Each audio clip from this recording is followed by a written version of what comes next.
తెలంగాణ రాకూడదు, టీఆర్ఎస్ దుకాణం నడవాలి. ఇది కేసీఆర్ పంథా అని బాజిరెడ్డి గోవర్ధన్ విమర్శించారు.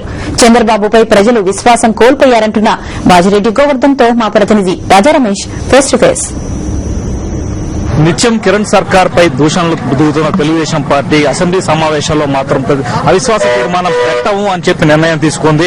ఇప్పటికే వైఎస్ఆర్ కాంగ్రెస్ తన వైఖరిని ప్రకటిస్తూ స్పష్టంగా చెప్పింది. అవిశ్వాస తీర్మానం తెలుగుదేశం పార్టీ పెట్టకపోయినప్పటికీ మేమందుకు సిద్దంగా ఉన్నాం. కాంగ్రెస్ పార్టీతో తెలుగుదేశం కుమ్మక్కవడం వల్లే అవిశ్వాసానికి చంద్రబాబు వెనకాడుతున్నారంటూ వైఎస్ఆర్ కాంగ్రెస్ ఇప్పటికే ఆరోపణలు చేస్తున్న నేపథ్యంలో టీడీఎల్పీలో ఈ మేరకు తీర్మానం చేయడం, దీని పరిణామాలు ఎలా ఉంటాయనేది వైఎస్ఆర్సీపీ కేంద్ర కమిటీ సభ్యులు బాజిరెడ్డి చెప్పండి. టీడీఎల్పీ తీసిన ఈ తీర్మానం బట్టి ఏ స్పష్టమవుతుంది? ఏదో ఒక పద్ధతి ప్రకారంగా నిరసన వ్యక్తం చేస్తున్నట్టు నటించాలనే ఉద్దేశంతో ఆయన శాసనసభకు హాజరు కావద్దనే నిర్ణయం చేసుకుని ఉండొచ్చు. కానీ ఈ రోజు ఒకటే నేను మనవి చేస్తున్నాను. శాసనసభ నిర్వహిస్తున్న సమయంలో ప్రధాన ప్రతిపక్షము ఈ రోజు పాదయాత్ర అంటూ రోడ్ల మీద తిరగడం చూస్తూ ఉంటే ఆయనకున్న బాధ్యతను విస్మరించి ఆయన చేస్తున్న ప్రతి చర్యను కూడా ప్రజలు గమనిస్తా ఉన్నారు.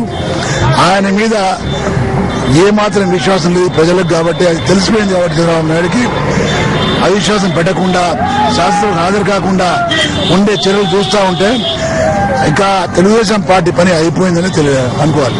నేనైతే అనుకుంటున్నా ఆయనకు ఏ పార్టీ మీద ఇష్టం లేదు. ఆయన ఒకటే తెలంగాణ ప్రాంతం జాగీర్దారుగా తిరగాలనుకుంటున్నాను. నేను ఒకటి మనం చేస్తున్నా, కేసీఆర్ ఒక్కడే తెలంగాణ తీసుకొస్తాడా? నాకు అనుమానం వస్తుంది. తెలంగాణకు అనుకూలమైన మా పార్టీని తిట్టడం జరుగుతుందంటే దానికి ముఖ్య కారణం ఏంటంటే తెలంగాణలో వైఎస్ఆర్ కాంగ్రెస్ పార్టీ చాపటింగ్ నీరులాగా వస్తుంది. కాబట్టి దానివల్ల ఆయన పార్టీకి ప్రమాదం ఉందని గ్రహించి ఈ రోజు వైఎస్ఆర్ గారిని తిరుగుతా ఉన్నాడు, వైఎస్ఆర్ కాంగ్రెస్ పార్టీని తిరుగుతా ఉన్నాడు. కాబట్టి నేనేమంటున్నానంటే అన్ని పార్టీలను తిట్టి ఏ పార్టీ సపోర్ట్ లేకుండా ఏ విధంగా తెలంగాణ ఇస్తాను అది తెలియాలను. నీకేంటంటే ఈ రోజు తెలంగాణ రావద్దు, నీ దుకాణం నడవాలి, ఒకటే నీకు తెలియదు తప్ప ఇక తెలంగాణ కావాలని చిత్తశుద్ధి లేకుంటే నువ్వు నాయకులను తిట్టో, బూత్ మాటలు తిట్టో, జనాన్ని రెచ్చగొట్టో, నీ పబ్బం కలుపుకునే బదులు ఈ రోజు అవినీతి మీద పోరాటం చేస్తున్నాడు అన్నా గారు. ఆ విధంగా పోరాడింది. గతంలో బీజేపీ హయాంలో 3 రాష్ట్రాలు వచ్చినాయి. ఆ రాష్ట్రాలు వచ్చినప్పుడు దాని నాయకత్వం వచ్చిన నాయకులు ఈ విధంగా తిట్టలేదు, ఎవరిని అనగాని మాట అనలేదు. ఆ 3 రాష్ట్రాలు ఏ విధంగా వచ్చినాయి దాన్ని స్టడీ చేసిన తర్వాత ఆ పంతా వెళ్తే బాగుంటాయన. కేసీఆర్ నాయకత్వంలో తెలంగాణ వచ్చే అవకాశం లేదు.